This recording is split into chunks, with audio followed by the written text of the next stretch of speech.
అన్నదాత అన్నదాత మీ అన్నదాత చెమటోడ్చి ఆహారాన్నందించే రైతన్నా అనునిత్యం నీ కండదండగా నిలిచే నేస్తం ఎవరన్నా అన్నదాత అన్నదాత మీ అన్నదాత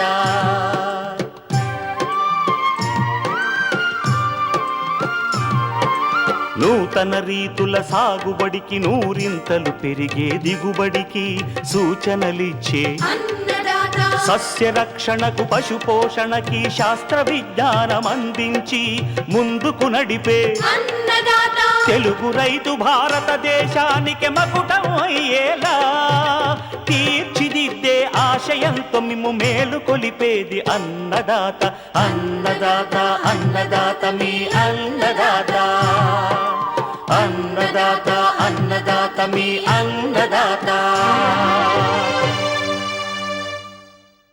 అన్నదాత ప్రేక్షకులకు నమస్కారం. ఈనాటి ముఖ్యాంశాలు.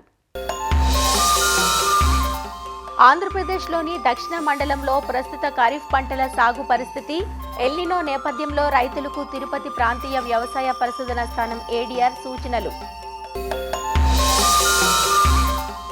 ఆలస్యంగా ఆగస్టులో కంది విత్తుకునే రైతులు చేపట్టాల్సిన మెలకువలు. ఇంకా జై కిసాన్ వ్యవసాయ సమాచారం.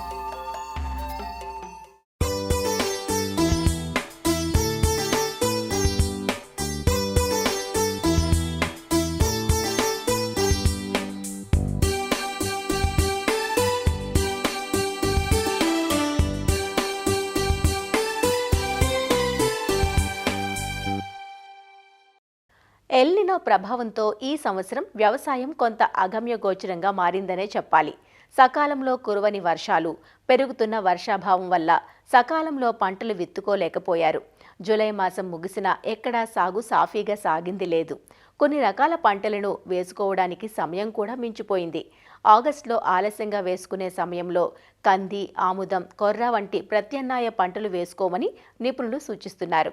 అయితే కందిని విత్తుకునే రైతులు తమ దగ్గర ఉన్న రకాలనే ఎంచుకొని ఎప్పటిలాగా కందిని విత్తుకుంటే పెద్ద ఉపయోగం ఉండదని, మనం వేసుకునే మాసాన్ని అనుసరించి రకాన్ని ఎంచుకోవడంతో పాటు మొక్కల మధ్య దూరాన్ని కూడా మార్చుకోవాలంటూ ఆలస్యంగా కంది విత్తుకునే రైతులకు సూచనలు అందిస్తున్నారు ఆచార్య ఎన్జీ రంగా వ్యవసాయ విశ్వవిద్యాలయం, గుంటూరు జిల్లా లాం ప్రాంతీయ వ్యవసాయ పరిశోధనా స్థానం సీనియర్ శాస్త్రవేత్త డాక్టర్ సాంబశివరావు. ఈ సంవత్సరం ఎల్నినో వాతావరణ పరిస్థితులు ఉండటం వల్ల సకాలంలో వర్షాలు పడటం లేదు. అందువల్ల సాధారణంగా పడే పత్తి విస్తీర్ణం పడకపోగా పత్తి వేసిన పంటకు కూడా వర్షాలు సరిపడట్లేదు. కాబట్టి ఆ వేసిన పత్తి కూడా కొన్ని ప్రాంతాల్లో ఎండిపోయి తీసేయడం జరుగుతూ ఉంది. కాబట్టి ఇలాంటి వర్షాభావ పరిస్థితుల్లో కంది పంటను కనుక మనం విత్తుకున్నట్లయితే ఇది కొంతవరకు బెట్టను తట్టుకొని రైతులు మంచి దిగుబడులు తీసుకోవడానికి ఆస్కారం ఉంటుంది. ఇప్పుడుండే పరిస్థితుల్లో కంది అనేది సాధారణంగా జూలై నుండి మనం మొదలుపెట్టుకొని ఆగస్టు, సెప్టెంబర్ వరకు కూడా మనం కందిని సాగు చేసుకోవచ్చు. అయితే ఈ కందిలో ఉన్న రకాలు కనుక మనం చూసినట్లయితే ప్రాంతీయ వ్యవసాయ పరిశోధనా స్థానం లాం నుంచి విడుదలైనటువంటి ఎల్ఆర్జీ 41, ఎల్ఆర్జీ 52, ఎల్ఆర్జీ 105, ఎల్ఆర్జీ 133 2020లో రిలీజ్ అయిన రకం. దీంతోపాటు మాకు తిరుపతి నుంచి టీఆర్జీ 59 అనే కంది రకం కూడా అందుబాటులో ఉంది. ఇది కూడా మనం వేసుకోవచ్చు. ఏ రకాన్ని మనం వేసుకున్నప్పటికీ కూడా మనం ఏ నెలలో ఈ పంటని విత్తుతున్నాం అనేది ప్రధానమైంది. సాధారణంగా నల్లరేగడి నెలల్లో కనుక సాగు చేసుకున్నట్లయితే జూలై నెల లేదు ఆగస్ట్ నెల వచ్చినప్పుడు ఏంటంటే సాధారణంగా 150 సెంటీమీటర్లు లైన్కి కనుక మనం పెట్టుకున్నట్లయితే మంచి దిగుబడులు సాధించడానికి అవకాశం ఉంటుంది. అదే తేలిక నేలల్లో అయినట్లయితే ఆగస్టు, సెప్టెంబరు మాసాల్లో కనుక మనం విత్తుకున్నట్లయితే 120 సెంటీమీటర్ల దూరం పెట్టుకొని లైన్కి మనం విత్తుకున్నట్లయితే మంచి ఫలితాలు ఉంటాయి. అయితే విత్తనం మోతాదు లైన్కి మధ్య 150 సెంటీమీటర్లు కనుక మనం పెట్టుకున్నట్లయితే విత్తనాలు 3 నుంచి 4 కిలోలు మనకి అవసరం అవుతుంది. అదే తేలిక నేలల్లో 120 సెంటీమీటర్లు లైన్కి కనుక మనం పెట్టుకున్నట్లయితే విత్తన మోతాదు 4 నుంచి 5 కిలోలు మనకి అవసరం అవుతుంది. ఎకరానికి వచ్చే మొక్కల సంఖ్యను కనుక మనం జాగ్రత్తగా కాపాడుకున్నట్లయితే సరాసరి 5 నుంచి 6 క్వింటాళ్ళ వరకు దిగుబడి తీసుకోవడానికి అవకాశం ఉంటుంది. పంట వేసిన తర్వాత అడపాదడపా మనకి 10-15 రోజులకి వర్షం పడుతూ ఉంటే ఇబ్బంది లేదు. కానీ ఒకవేళ మనం విత్తనాలు వేసిన తర్వాత పంట మొలకెత్తి బాగా పెరుగుతున్నప్పుడు అవసరమైతే దీనికి జనరల్గా ఏంటంటే కంది పంటకి ఎరువులు అవసరం ఉండదు. కానీ బెట్ట వాతావరణ పరిస్థితులు ఉండి వర్షాలు సకాలంలో పడకపోయినట్లయితే మనం పైపాటుగా మార్కెట్లో నీటిలో కరిగే ఎరువులైనటువంటి 319ని 1 కిలో నుంచి 2 కిలోలు మనం 10 నుంచి 15 రోజుల వ్యవధిలో కనుక మనం పిచికారీ చేసుకున్నట్లయితే మొక్క ఏపుగా పెరగడానికి ఆస్కారం ఉంటుంది. ఆ తర్వాత వర్షాలు పడినప్పుడు మొక్కలు బాగా పెరిగి మనకి కావాల్సిన దిగుబడి తీసుకోవడానికి అవకాశం ఉంటుంది. సో ఇది కంది పంట బెట్టని తట్టుకుంటుంది కాబట్టి ఇతర పంటలు వేసుకునే ప్రాంతాల్లో ప్రధానంగా పత్తి వేసే ప్రాంతంలో కానివ్వండి, అదేవిధంగా మనం రాయలసీమ అట్లాగే కర్నూలు కొన్ని ప్రాంతాల్లో వేరుశెనగ వేస్తారు. సో ఈ వేరుశెనగ పంటకి ప్రత్యామ్నాయంగా మనం కంది పంట ఇప్పుడు లేటుగా వేసుకోవడానికి అవకాశం ఉంటుంది. సో అదేవిధంగా కర్నూలు అట్లాగే ప్రకాశం జిల్లా, పల్నాడు, కృష్ణా జిల్లా ఈ జిల్లాల్లో పత్తి పంటకి లేటు అవుతుంది కాబట్టి కంది వేసుకున్నట్లయితే రైతులు మంచి దిగుబడులు సాధించడానికి ఆస్కారం ఉంటుంది.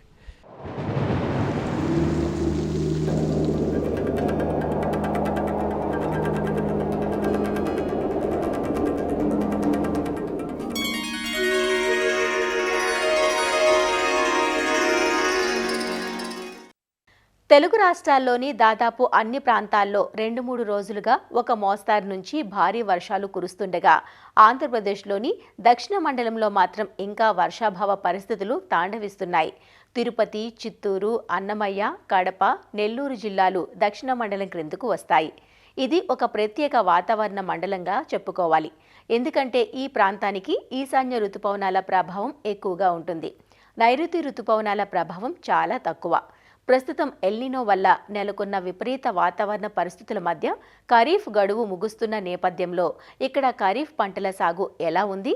చినుకు జాడలేక జూన్, జూలై మాసాల్లో పంటలు విత్తుకొని రైతులు ఆగస్టు మాసంలో ఏ పంటలు, ఎలాంటి వంగడాలను ఎన్నుకొని సాగు చేసే అవకాశం ఉంటుంది వంటి అన్ని వివరాలతో తిరుపతి ప్రాంతీయ వ్యవసాయ పరిశోధనా స్థానం సహ పరిశోధనా సంచాలకులు డాక్టర్ చంద్రిక అందిస్తున్న సూచనలను మా ప్రతినిధి నారాయణప్ప ముఖాముఖి ద్వారా ఇప్పుడు చూద్దాం. సూపర్ ఎల్నినో ప్రభావం వ్యవసాయ రంగంపై తీవ్ర ప్రభావం చూపుతోంది. సాగునీటి వసతులు తక్కువగా ఉన్న రాయలసీమ జిల్లాల్లో ఈ ఎల్నినో ప్రభావం మరింత తీవ్రంగా ఉందనే చెప్పాలి. ప్రధానంగా దక్షిణ మండలాల పరిధిలోని ఉమ్మడి కడప, ఉమ్మడి చిత్తూరు, ఉమ్మడి నెల్లూరు జిల్లాలలో ఖరీఫ్ సీజను కనీస స్థాయిలో కూడా పంటలు సాగు చేయని పరిస్థితి నెలకొంది. సాధారణంగా రాయలసీమ జిల్లాల్లో అత్యధికంగా వేరుశెనగ పంట, తర్వాత పత్తి, ఇతర పంటలు సాగు చేస్తారు. అసలు ఈ దక్షిణ మండలాలలో వాతావరణ అనుకూలంగా ప్రస్తుతం ఉన్న ఎల్నినో ప్రభావంతో వర్షాభావం పరిస్థితుల్లో ఎలాంటి పంటలు సాగు చేస్తే రైతులకు ఉపయోగకరంగా ఉంటుంది, నష్టపోకుండా ఆశించిన మేర దిగుబడులు సాధించేందుకు అవకాశం ఉంటుంది. ఈ విషయాలు తెలియజేసేందుకు మన దగ్గర Tirupati RARS assistant director doctor Chandrika ఉన్నారు. వారిని అడిగి మరిన్నది తెలుసుకుందాం. మేడం నమస్తే. ఈ ఎల్నినో ప్రభావం మన ఆర్ఏఆర్ఎస్ పరిధిలోని దక్షిణ మండల జిల్లాల్లో చాలా తీవ్రంగా ఉంది. అసలు ఏ మండలాలు, ఏ జిల్లాలు ఈ దక్షిణ మండల పరిధిలోని ఆర్ఏఆర్ఎస్ పరిధిలోకి వస్తాయి? ఆయా జిల్లాలలో వాతావరణ పరిస్థితులు ఎలా ఉన్నాయంటారు? మన దక్షిణ మండలంలో ముఖ్యంగా 5 జిల్లాలు ఉన్నాయండి. ఇప్పుడు తిరుపతి, చిత్తూరు, అన్నమయ్య, కడప, నెల్లూరు. ఈ సంవత్సరం మనకి సూపర్ ఎల్నినోగా చెప్తున్నారు. ఎల్నినో అంటే మనకి పసిఫిక్ మహాసముద్రంలో తూర్పు మరియు మధ్య భాగంలో మన సముద్ర జలాల ఉష్ణోగ్రత పెరగటం వల్ల, అంటే సముద్ర జలాలు వేడెక్కటం వల్ల కలిగే ఒక వాతావరణ ప్రక్రియ, అధిక పీడనం, అల్పపీడన వ్యత్యాసాల వలన మనకి భారతదేశంలో ఈ సంవత్సరం ఎల్నినో ప్రభావం ఎక్కువగా కనిపిస్తోంది. దానివల్ల నైరుతి ఋతుపవనాలు బాగా బలహీనపడడం జరిగింది. వచ్చిన తేమతో కూడిన గాలులు కూడా మనకి ఈ ఎల్నినో ప్రభావం వలన ఇక్కడికి మనకి వ్యాపార పవనాలు అంటారు, ఆ వ్యాపార పవనాలు రాకుండా కూడా ఈ ఎల్నినో ప్రభావం వల్ల మనకి తగ్గుతుంది. దానివల్ల జూన్ నెలలో మన దక్షిణ మండలంలో 5 జిల్లాల్లో ముఖ్యంగా తిరుపతి, నెల్లూరు జిల్లాల్లో ఆల్మోస్ట్ సాధారణ వర్షపాతం నమోదైంది. కానీ మిగిలిన 3 జిల్లాల్లో అన్నమయ్య, కడప, చిత్తూరు జిల్లాల్లో కొద్ది లోటు వర్షపాతమే నమోదైంది. ఇకపోతే జూలై నెలకు వచ్చేపాటికి అన్ని జిల్లాల్లో లోటు వర్షపాతం 84 నుంచి 97% వరకు లోటు వర్షపాతం నమోదైంది. ఈ 5 జిల్లాల్లో ముఖ్యంగా అన్నమయ్య జిల్లాలో ఎక్కువ లోటు వర్షపాతం నమోదైంది. ఈ ఎల్నినో ప్రభావం వల్ల ఏం జరుగుతుందంటే మనకి వర్షపాతం రైనీ డేస్లో లేకుండా అధిక వర్షపాతం ఒకటే రోజు హై ఇంటెన్సిటీ రెయిన్స్ అంటారు, ఒకటే రోజు పట్టడం, తర్వాత డ్రై స్పెల్స్ అంటే ఎక్కువ రోజులు వర్షపాతం లేకుండా పోవటం, దానివల్ల మనకు పంటలు ఎక్కువగా వర్షాభావ పరిస్థితులు ఏర్పడుతున్నాయండి. సో అంటే మేడం ఇప్పుడు మనకు సాధారణంగా ఈ జూన్ జూలై నెలలో ఖరీఫ్ సీజన్లో అధిక విస్తీర్ణంలో పంటలు సాగు అయితే జూలై చివరి నాటికి ఖరీఫ్ సాగు పూర్తయిపోతుంది. ఏ ఏ పంటలు మామూలుగా సాధారణంగా ఈ దక్షిణ మండలాల్లోని జిల్లాల్లో సాగు అవుతాయి, కానీ ఇప్పుడు సాగు విస్తీర్ణం ఎలా ఉంది? మనకి దక్షిణ మండలంలో ప్రధాన పంటలు నెల్లూరు జిల్లాలో మనకి చూసుకుంటే వరి పంట, తిరుపతి, చిత్తూరులో కొంతవరకు వరి, చెరకు, వేరుశెనగ, ఇక అన్నమయ్య, కడప జిల్లాలో వేరుశెనగ, జొన్న, సజ్జ ఇట్లాంటి పంటలు, ఇకపోతే అపరాలు, చిరుధాన్యాలు, నూనె గింజలు కొద్దిగా మనకి సాగు అవుతూ ఉంటాయండి. నెల్లూరు, తిరుపతి జిల్లాల్లో ఎక్కువ బోరు బావుల కింద వరి పంట సాగు చేస్తున్నారు. కాబట్టి నెల్లూరు, తిరుపతి జిల్లాల్లో సాధారణ విస్తీర్ణం కంటే కొంచెం అధికంగానే ఒక 10 నుంచి 16% వరిని ఎక్కువగా నాటడం జరిగింది. కాబట్టి తిరుపతి, నెల్లూరులో నార్మల్గా సాధారణంగానే ఉంది. ఇక తిరుపతి జిల్లాలో కొంతవరకు చెరుకు కానీ మొక్కజొన్న కానీ జరిగింది. కానీ అన్నమయ్య జిల్లాలో వస్తే 5% మాత్రమే క్రాప్ కవరేజ్ ఉంది, 95% విత్తడం జరగలేదు. ఇక కడప జిల్లాలో 24% క్రాప్ కవరేజ్ మాత్రమే ఉంది. ఇక చిత్తూరు జిల్లాలో 36% మాత్రమే క్రాప్ కవరేజ్ జరిగింది. చిత్తూరు జిల్లాలో కొంతవరకు నీటి వసతి ఉన్న వాళ్ళు షుగర్ కేన్ వేయడం, జొన్న, సజ్జ కొంతవరకు వేశారండి. కడపలో కూడా వేరుశనగ చాలా తక్కువగానే జరిగింది. ఇంకా రైతులు ఈ వర్షం కోసం ఎదురు చూస్తున్నారు. గత అన్నమయ్య జిల్లాలో ఎక్కువగా ఏ పంట కూడా ఎక్కువగా పడలేదండి. వాళ్ళు కూడా వేరుశనగ విత్తనాలు కూడా సిద్ధం చేసుకున్నారు. మనకి ఆశాజనకంగా వర్షపాతం లేకపోవడం వల్ల 5% మాత్రమే క్రాప్ కవరేజ్ జరిగిందండి అన్నమయ్య జిల్లాలో.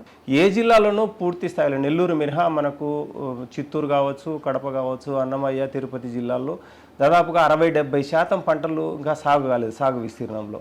సో అంటే ఈ ఆగస్టు, సెప్టెంబర్ నెలలో ఎలాంటి పంటలు సాగు చేసుకునేందుకు అవకాశం ఉంది? ఒకవేళ ఆశించిన మేర వర్షపాతం రాకపోయినప్పటికీ కొంతమేర వర్షం పడినప్పుడు ఆయా వర్షపాతానికి అనుగుణంగా ఎలాంటి పంటలు సాగు చేసుకునేందుకు అవకాశం ఉంది? మేము ఈ ఎల్నినో ప్రభావాన్ని మనం ముందుగానే ఊహించి మే నుంచి కూడా అవేర్నెస్ వర్క్షాప్స్ అనేవి ఎల్నినో మీద మనకి యూనివర్సిటీ లెవెల్లో కూడా ఎల్నినో మీద నిర్వహించడం జరిగింది. అప్పటి నుంచి ముందస్తుగా రైతుల్ని హెచ్చరిస్తున్నారు. మనకి ఈ వాతావరణం తగినట్టుగా పంటలు వేసుకోవాల్సిందిగా కోరుతున్నారు. తర్వాత జూన్ నెలలో కూడా మనము రైతులకి అవగాహన కార్యక్రమాలు నిర్వహిస్తున్నాము. ఈ మధ్య మనము నంద్యాలలో కూడా southern zone and scares rainfall zone 2 మండలాలకి సంబంధించి మనొక వర్క్షాప్ కూడా జరుపుకోవడం జరిగిందండి. అక్కడ అంటే రైతులకి అవగాహన గురించి ఈ వర్షపాతం తక్కువ ఉన్నప్పుడు మనం ఎటువంటి పంటలు వేసుకోవచ్చు, మనం నీటిని ఎట్లా సంరక్షించుకోవాలి అని దాని మీద ఇప్పుడు కూడా మేము ప్రతి వారం కూడా మనం వర్క్షాప్స్ అనేవి మనం కండక్ట్ చేస్తున్నామండి. ఆగస్టు నెలలో ఇంకా వేరుశనగకి వెళ్ళకపోవడమే ఉత్తమం అండి. దానికి ప్రత్యామ్నాయ పంటలుగా మనము సజ్జ, జొన్న, కంది, ఆముదము, పెసర, మినుము అట్లాంటివి, ఇక చిరుధాన్యాలు మన కొర్ర సాగు చేసుకోవచ్చు అని చెప్తున్నాము. ఇకపోతే ఏక పంటగా కాకుండా అంతర పంటలు అంటే కంది కానీ, ఆముదం కానీ దానిలో అంతర పంటలుగా ఈ సజ్జ కానీ, పెసర కానీ, మినుము కానీ, కొర్ర కానీ అట్లాంటి అంతర పంటలుగా వేసుకున్నట్లయితే వారు ఏదో ఒక పంట తీసుకోగలుగుతారని ఆశిస్తూ మేము రైతులకి అవగాహన కార్యక్రమాలు కూడా కల్పిస్తున్నామండి. ఓకే మేడం, అంటే ఈ వర్షాధారంగా పంటలు సాగు చేసే నేలలకు సంబంధించి ఎర్ర నేలల్లో ఎలాంటి పంటలు సాగు చేసుకోవచ్చు, తర్వాత నల్లరేగడి నేలల్లో ఎలాంటి పంటలు సాగు చేసుకోవచ్చు? ముఖ్యంగా ఎర్ర నెలల్లో అంటే వాటి తేమని నిలుపుకునే శక్తి ఎక్కువగా ఉండదు కాబట్టి మనకి షార్ట్ డ్యూరేషన్ అంటే తక్కువ కాల పరిమితి కలిగిన పంటల్ని మనము సాగు చేసుకోవాల్సిగా చెప్తున్నాము. అంటే ఎక్కువగా మిల్లెట్స్ అంటే కొంచెం వర్షాభావాన్ని బెట్టను తట్టుకునే పంటలు మనకి సజ్జ కానీ, జొన్న కానీ, పెసర కానీ, మినుమ కానీ తక్కువ కాల పరిమితి కలిగి వర్షాభావాన్ని తట్టుకునే పంటల్ని మనము వేసుకోవాల్సిందిగా మనము చెప్తున్నామండి. అట్లాగే నల్లరేగడి నెలల్లో కొంతవరకు మనము కంది కానీ ఆముదం కానీ అట్లాంటివి మనం సాగు చేయాల్సిందిగా చెప్తున్నాము రైతాంగానికి. Okay madam. అంటే ఇప్పుడు వర్షాధారం కాకుండా అరకొర నీటి వసతి ఉంటుంది, బోర్ల మీద ఆధారపడి ఉంటారు. ఈ ఎల్నినో ప్రభావంతో బోర్లలో నీళ్లు ఎండిపోయేందుకు కూడా అవకాశం ఉంటుంది కదా. ఇలాంటి అరకొర నీటి వసతి ఉన్న ప్రాంతాలలో పొలాలలో ఎలాంటి పంటలు సాగు చేసుకోమని మీరు సూచిస్తారు? ఎలాంటి పంటలు సాగు చేసుకుంటే రైతు నష్టపోకుండా దిగుబడులు సాధించేందుకు అవకాశం ఉంటుంది? ఇప్పుడు రైతులు మనకి ఆల్రెడీ బోరు బావుల కింద వరి పంటని సాగు చేస్తున్నారు. కాకపోతే బోరు బావుల్లో కొంచెం నీటి మట్టం తగ్గటం జరుగుతుంది. అంటే నీటిని మామూలు నీటిపారుదల పద్ధతులు కాకుండా డ్రిప్ స్ప్రింక్లర్ ద్వారా మైక్రో ఇరిగేషన్ సిస్టమ్స్ అంటున్నాము, దాని ద్వారా నీటిని మనము ఇచ్చుకోవాల్సిందిగా కోరుతున్నాము. తర్వాత పశువులకు కూడా పశుగ్రాసం కొరత బాగా ఏర్పడుతుంది కాబట్టి తక్కువ నీటి వసతి ఉన్న ప్రాంతాల్లో మనము కొంతవరకు పశుగ్రాసాలని, ఇంకా సజ్జ, జొన్న, పెసర, మినుము ఇట్లాంటి పంటలను కూడా తక్కువ కాల పరిమితి ఉండే పంటల్ని సాగు చేసుకోవాల్సిందిగా కోరుతున్నాం. ఏ తరహా వంగడాలను మనము సాగు చేసుకుంటే ఈ వర్షాభావ పరిస్థితుల్లో అరకొర నీరున్న సందర్భాలలో రైతులకు ఉపయోగకరంగా ఉంటుందంటారు? ఈ వర్షాభావాన్ని తట్టుకునే వెరైటీస్ అండి చాలా ఉన్నాయి మనకి. వేరుశనగకైతే మనం ఇక్కడ విశిష్ట అని చెప్తున్నాము, ఇంకా ధరణి అనే రకాలు చెప్తున్నాము. తర్వాత పెసర ఎల్జీజీ 460, 670 అట్లాంటి రకాలు చెప్తున్నాము. ఇక మినుముకు వస్తే టీబీజీ 104, 141 అని చెప్తున్నాము. జొన్నలో కూడా ఎన్టీజే 5 అనే వెరైటీని చెప్తున్నాము మనము. ఇక కొర్రలో కూడా మహానంది, సూర్యనంది, గరుడ ఇట్లాంటి రకాలని మనము చెప్తున్నామండి. ఇకపోతే ఉలవలో కూడా ఏటీపీ అనంతపూర్ నుంచి ఈ మధ్యగా రిలీజ్ చేసిన ఒక రకాన్ని ఏటీపీ HG11 రకాన్ని కూడా మనము సిఫార్సు చేస్తున్నామండి. నెల్లూరు జిల్లాకు కానీ తిరుపతి జిల్లాకు కానీ ఎన్ఎల్ఆ 34449 అంటే నెల్లూరు మషూరా అన్నది మనము ఇక్కడ రికమెండ్ చేస్తున్నామండి. నెల్లూరు ధాన్యరాశి అనే రకము, ఇంకా MTU 1010 ఈ రకాలను మనం ఎక్కువగా మన రైతులకి చెప్తున్నాము. అంటే అవి నాట్ల పద్ధతిలో కాకుండా డ్రై డిఎస్ఆర్ అంటే వెదజల్లే పద్ధతిలో కూడా అవి సాగు చేసుకోవటానికి అనుకూలమైన రకాలని. ఇక మీదట నాట్లో వేసే రైతులు ఒకసారి మనకి వాళ్ళ నీటి పరిస్థితిని ఆలోచన చేసుకొని వరికి ప్రత్యామ్నాయంగా వేరే పంటలు వేసుకోవాల్సిందిగా మనము కోరుతున్నాము. ఇకపోతే చిత్తూరు జిల్లాలో కూడా మనకి మామిడి తోటలు, నిమ్మ పండ్ల తోటలు ఎక్కువగా ఉంటాయి. వాటిలో కూడా అంతర పంటలుగా ఈ పెసర, మినుము, అలసంద అట్లాంటివి వేసుకొని కొద్దిగా పసిగరాసాలు కూడా సాగు చేసుకోవాల్సిందిగా కోరుతున్నాము. వర్షాభావ పరిస్థితులు, నీటిలో భూగర్భ మట్టాలు, జలమట్టాలు తగ్గిపోతున్న పరిస్థితి, నీటి యాజమాన్య పద్ధతులకు సంబంధించి మీరు ఇచ్చే సలహాలు ఏంటి?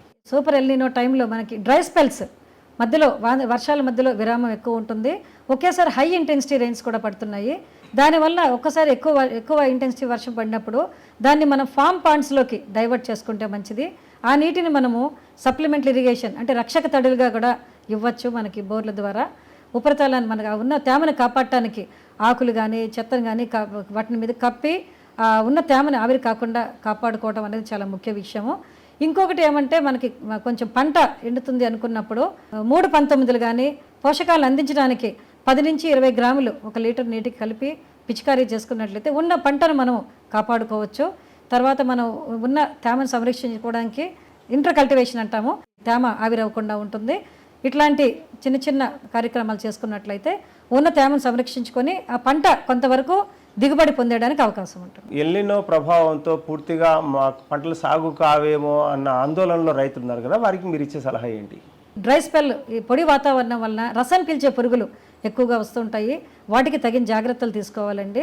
ఇంకొకటి ఏమంటే పంటల బీమా అనేది తప్పనిసరిగా రైతులందరూ ఇప్పుడు వరి పంటకు, మిగిలిన పంటలకు ఎకరానికి ప్రీమియం 84 రూపాయలు సుమారుగా ఎంతో ఉంది. ఆ ప్రీమియం చెల్లించి అందరూ తప్పనిసరిగా పంటల బీమా చేసుకున్నట్లయితే వారికి ప్రభుత్వం నుంచి సహాయం అందే అవకాశం ఉంది. కాబట్టి ఉన్న తేమను సంరక్షించుకుంటూ తక్కువ కాల పరిమితి గల పంటల్ని, వర్షాభావాన్ని తట్టుకునే పంటల్ని వేసుకుంటే రైతు నష్టపోకుండా ఎంతో కొంత దిగుబడిని, ఆదాయాన్ని పొందడానికి అవకాశం ఉంటుంది. ధన్యవాదాలు మేడం. సో ఇది పరిస్థితి. ఎల్నినోను ఎదుర్కోవడానికి తగిన స్థాయిలో రైతులు సన్నద్ధమై అందుకు తగిన రీతిలో అనువైన పంటలను సాగు చేయడంతో పాటు వర్షం కురిసినప్పుడు వాననీటిని తగిన రీతిలో యాజమాన్య పద్ధతులు పాటించి వాటిని వినియోగించుకోవడం ద్వారా ఎల్నినో నుంచి గట్టెక్కచ్చని, అదేవిధంగా పంటల బీమాను కూడా ప్రతి ఒక్క రైతు వినియోగించుకొని పంటలు రాని పరిస్థితుల్లో బీమా పొందేందుకు కూడా అవకాశం ఉంటుందన్న అభిప్రాయం శాస్త్రవేత్తలు వ్యక్తం చేస్తున్నారు. కెమెరామెన్ భాస్కర్తో వి నారాయణప్ప, ఈటీవీ న్యూస్, తిరుపతి.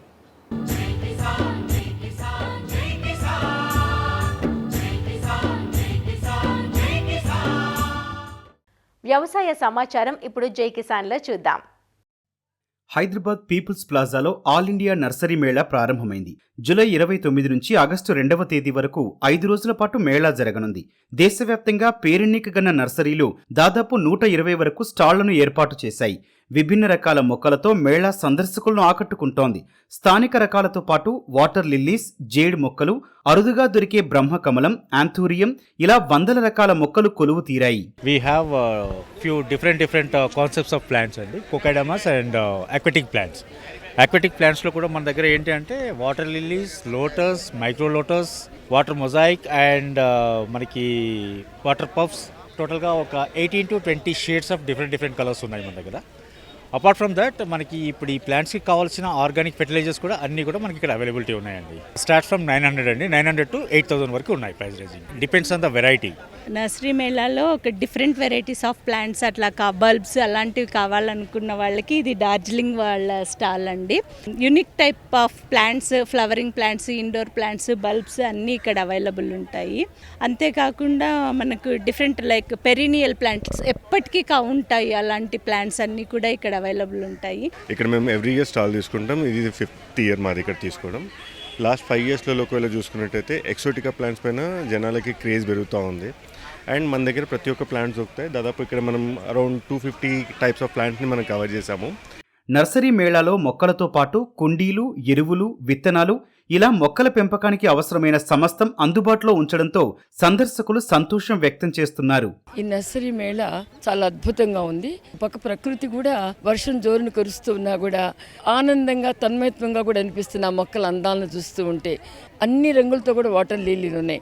అలాగే డార్జిలింగ్లో పూసేటువంటి బూకేల్లో మనం చూసేవండి ఫ్లవర్స్ కానివ్వండి, రకరకాల మామిడి పళ్ళల్లో జాతుల్లో వెరైటీస్ కానీ, ఇంకా వాటి చూస్తూ ల్యాండ్స్కేపింగ్ సంబంధించినవన్నీ ఇవన్నీ చూస్తుంటే ఈ నర్సరీ మేళా అద్భుతం అనిపిస్తుంది. నర్సరీ మేళా ఎవ్రీ ఇయర్ పెడతారు కదా, పెట్టిన 1-2 టైమ్స్ ఎప్పుడైనా సరే డెఫినెట్గా అయితే వస్తాం. ఈరోజు సెలవు పెట్టి మరి వచ్చి ఆఫీస్ నుంచి. సో వాన్ ఉన్న సరే రెయిన్ కోట్స్ ఇవన్నీ చూసి ఫుల్లీ ప్రిపేర్డ్ అనమాట. సో లాస్ట్ టైం కన్నా ఈ టైం కలెక్షన్ చాలా బాగుంది. కొన్ని రేర్ ప్లాంట్స్ ఇవి కూడా బాగా దొరికినాయి మాకు. సో అటు వెస్ట్ బెంగాల్ అటు నుంచి వచ్చిన కలెక్షన్ కూడా చాలా బాగుంది లాస్ట్ టైం కన్నా కూడా. ఈసారి ఆర్కిడ్స్లో మైక్రో ఆర్కిడ్స్, చిన్న ఆర్కిడ్స్ అవి చాలా దొరికినాయి. అండ్ మనకి లోకల్ నేటివ్ వెరైటీస్ అయితే సంపెంగ, సింహాద్రి సంపెంగ ఇవి కూడా చాలా బాగున్నాయి. అండ్ క్లైంబింగ్ రోజ్ ఒకటి, చాలా వెరైటీస్ కలర్స్ ఉన్నాయి ఈసారి. సో ఇవి చాలా బాగున్నాయి. తను పెంచుతారు, నేను ఎంజాయ్ చేస్తాను అనమాట ప్లాంట్స్లో, ఆ గార్డెన్లో అలా కూర్చుని. So it gives so much of piece with in and the day starts with greenery, flowers కానీ అవన్నీ చూసినప్పుడు చాలా మంచి పీస్ఫుల్నెస్ వస్తుంది అనమాట. సో ఇక్కడ నేను వచ్చినాక నాకు చూడంగానే నచ్చినవి lotus and water lilies. Mini lotus కూడా చాలా బాగున్నాయి.